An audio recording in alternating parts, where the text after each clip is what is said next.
Okay, our original series episode, Elaan of Troyus, is up after this.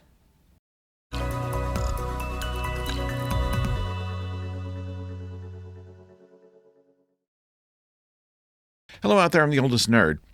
Going into this, I don't remember a whole lot of Elaan of Troyus from originally watching this episode, and I had a preconceived notion it was going to be another third season dud.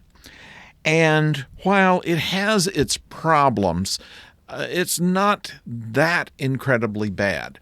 Let's look at it from the plot standpoint. Basically, what happens is a dolmen, some high ruler, royal family kind of person, is taking a trip from one planet to another in order to unite warring families and to bring peace to that part of the galaxy.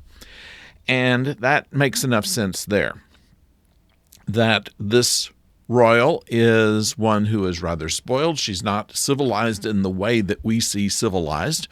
And it's up to an ambassador that accompanies her to teach her the manners of the people who she is going to be marrying into.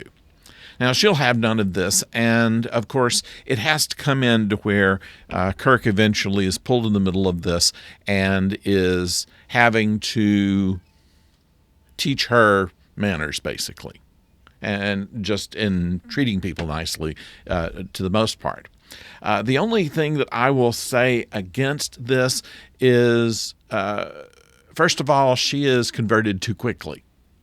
There is a point to where she has seduced the captain, and through a chemical process, he has difficulty in resisting her. However, she seems to have difficulty in resisting him, and therefore now just wants to do anything that he wants. And I think it's too quick a turnaround in the amount of time that was given. Otherwise, if you had pulled this out over a period of time, I could see this. And it's similar to a Next Generation episode where they have, once again, a bride held in stasis, and whoever she bonds to becomes her husband, and she bonds to Picard and then goes and does her duty. That's essentially the same thing this is. It's unfortunate that they have to call it Elaan of Troyus, Troyus, the name of the planet, but otherwise there's no Earth parallel here, really. So what does it tell us? Did we think she wasn't going to make it? Did we think we were going to get into a war with the Klingons? Did we think that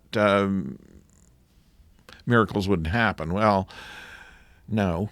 I don't think that it put forward any real characterizations that we could learn anything about Kirk or Spock or McCoy or Scotty.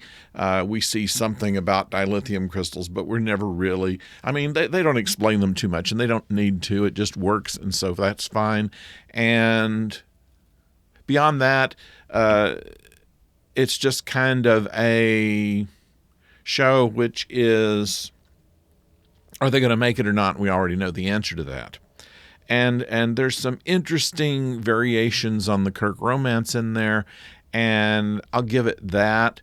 But I don't know. I think that it could have been helped with a little extra rewrite on it to try to examine why she starts so bad at the beginning and so good at the end, and there doesn't seem to be a point here where she's anything but what she started out to be until she wasn't.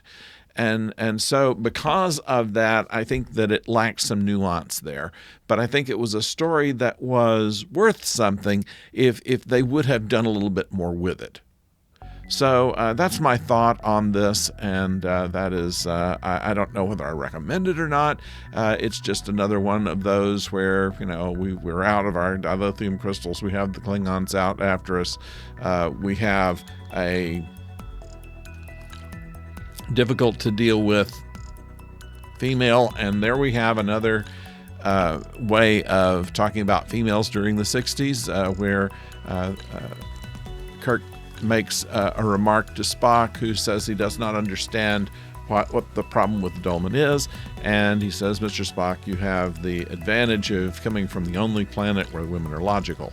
And that was a major put down, not just on our own culture, but everybody else's. So we'll take a demerit on that for that kind of line. But other than that, I think that the show wasn't terrible, but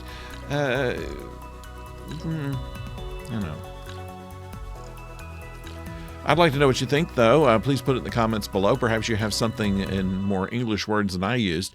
And then if you will subscribe and like, we appreciate that as well. We'll be back on Friday with another review of Babylon 5, and then back with Deep Space Nine on Monday. So we hope that you'll continue to join us. We appreciate your support. And until next time, don't go far.